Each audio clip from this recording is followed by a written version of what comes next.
Through the years, our perception of mental health has evolved, and it's because it's real, it's urgent, and it's relevant. Whether we have crippling bouts of anxiety or panic attacks, or subtle moments of self-doubt, we are aware that there are these emotions underneath, and that if we allow them to overcome us, it can mean a huge difference in our life.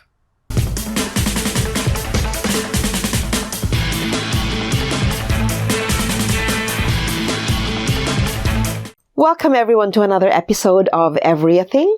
Our guest today is a renowned violinist. Despite her active lifestyle, her visibility on social media and the stage, Destiny Ann Mermagen goes through depression every single day. Hers is a story of coping, of living with depression, of struggling with the triggers. She has to fight her struggles every single day. Let's listen to her story. When I watch you, when I hear you talk, when I watch you play music, I can't even imagine that you're going through rough times. I don't know how often, but tell me about how depression or how mental health affects you, considering you're very active. It's interesting. I think in my last video, I was just talking about I don't really even know how to describe depression. And it's funny you say that because I recently played a concert and my doctor, who I'm closest with, who really has helped me tremendously as far as the health things are concerned, but also mental health, came to the concert. And then when I saw him for an appointment a month later, he was like, I would never know. I would think you appear fine, And I think for a lot of people that appear fine, I think a lot of those people probably also do struggle. And it sounds like a cheesy cliche thing to say, but black cloud that follows you around. It's like there's this part of me that, when you see me right now and I'm happy and glad to be here and bubbly and genuine, I actually am that person. But then there's this other part in my brain that is not that, that's very dark and critical and angry and hurt. And I think with depression, sometimes that part is very small. Like right now, it's really small. I'm not feeling depressed in this moment. It's there. I know it'll be there later. Be like, knock, knock, knock, I'm here.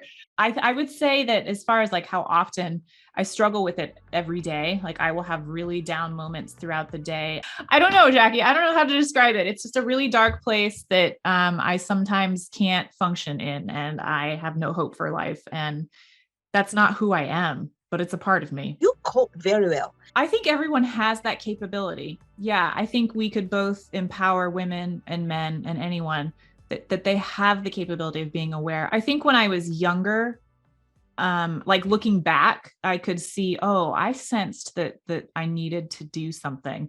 And I think that's actually part of the reason why I got into music, because I didn't really know how to express emotions. Emotions weren't allowed to be expressed. And the emotions I were feeling was, very hard, difficult emotions with, family situations. For me, it was kind of like what we were talking about earlier in my interview with Jackie, which you should check out because Jackie's awesome.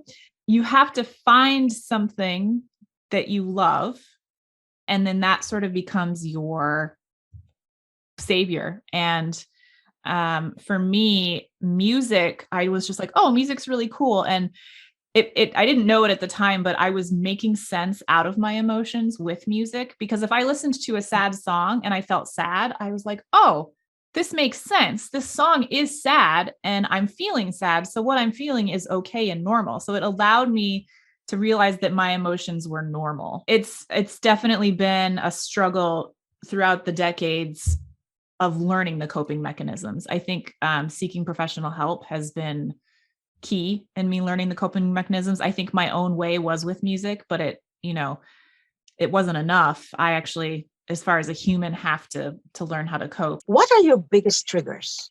I like the word trigger. I feel like depression is so complex and I'm always seeking answers. And I'm like, if I could find out the cause. When I was auditioning for college, I'm not going to say which school.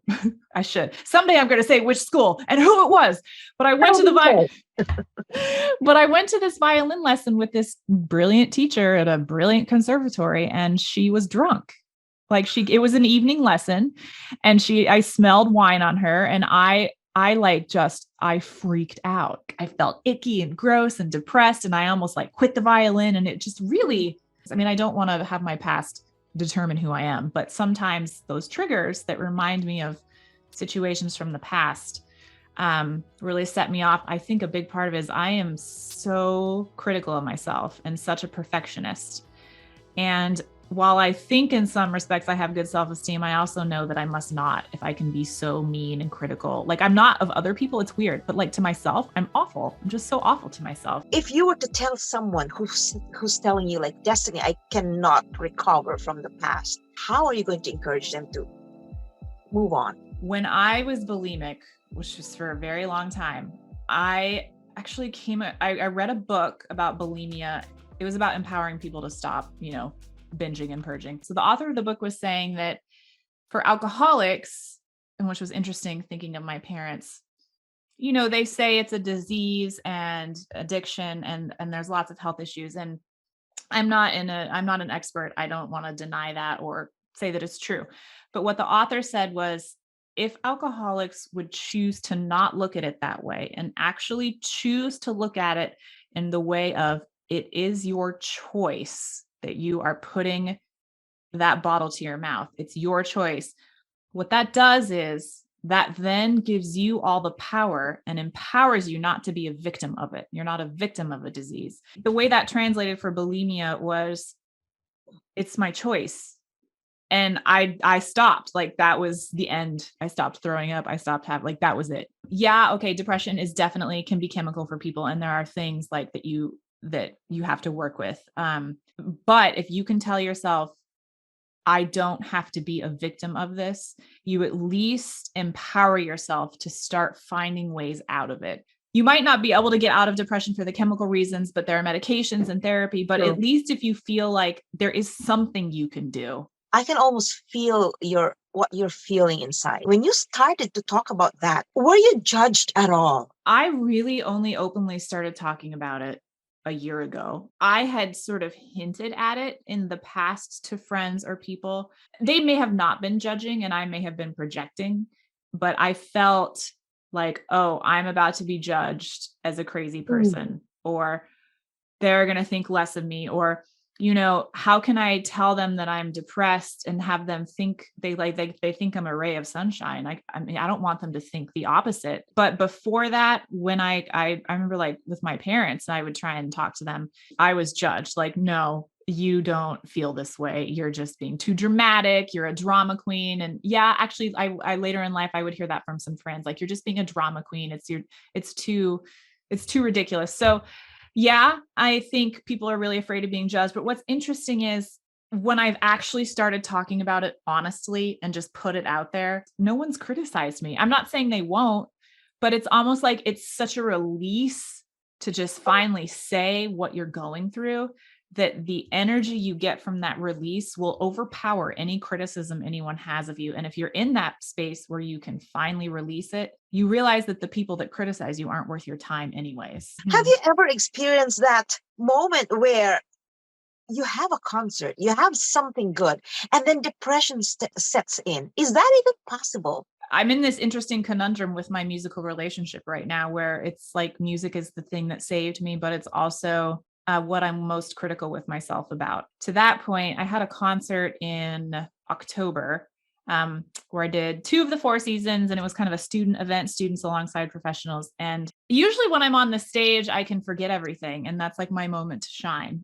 And I think by the time I hit the concert, about like after the first 15 minutes in, I started to feel better. Yeah, the self-critical, you suck at everything you do, this isn't perfect, like was just so present, to the point where like in one of the rehearsals, I literally, like something that I like a scale, like I can play scales.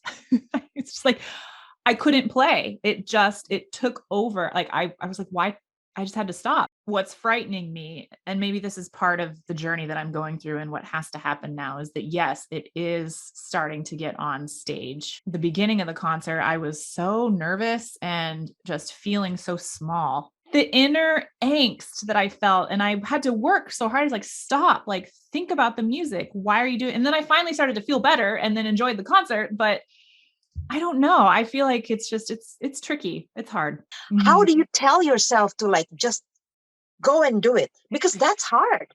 I have to have mantras that I say to myself that I've practiced beforehand. And so one of them is I just told myself, I might not live to see tomorrow. Tomorrow is not promised to me. And this is a moment that's unique and rare, and I have to appreciate it. And so it doesn't matter what happens at this concert. That has been successful. Whatever method works for you, right?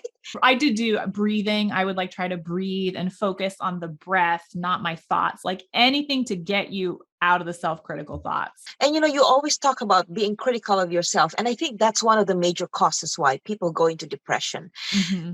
We judge ourselves too much, and we literally like put words into other people's mouth when these words are coming from our minds, right? You're such an achiever. You have so many talents. You go out there, you face the people, you face the public. You're critical of yourself, but then you are able to move on. Like every day is a struggle. Is that true? Yes. I think it takes a lot of self-analyzation. I think it takes psychological help. I think it takes a lot of work. It's like another full-time job, but I don't want to live this way because I don't feel like that's who I am as a person fundamentally. It's just part of me that I'm struggling with that hasn't caught up or grown up to the rest of me. Where do you get your empowerment from? As much as I want to believe that I'm in control of every single aspect of everything that I do, I don't know where people are religiously, and sometimes I don't know where I am religiously, but what I do know is that I don't know. I can't say that there's definitely something. I mean, I personally think that there is something bigger than us. My empowerment is that I realize, okay, I'm not in control all the time. And I don't know. I don't know. I don't know. So I have to just keep going. I just have to go forward. I can't just stay here. And if there was someone who wanted to study music, for example, I want to go through music and I want to just improve my skills, but I'm going through a lot of trauma. How will you advise them to use music as a healing mechanism? There's something so therapeutic about having something in your hands and it creating a sound that's your own and it's unique to anyone else.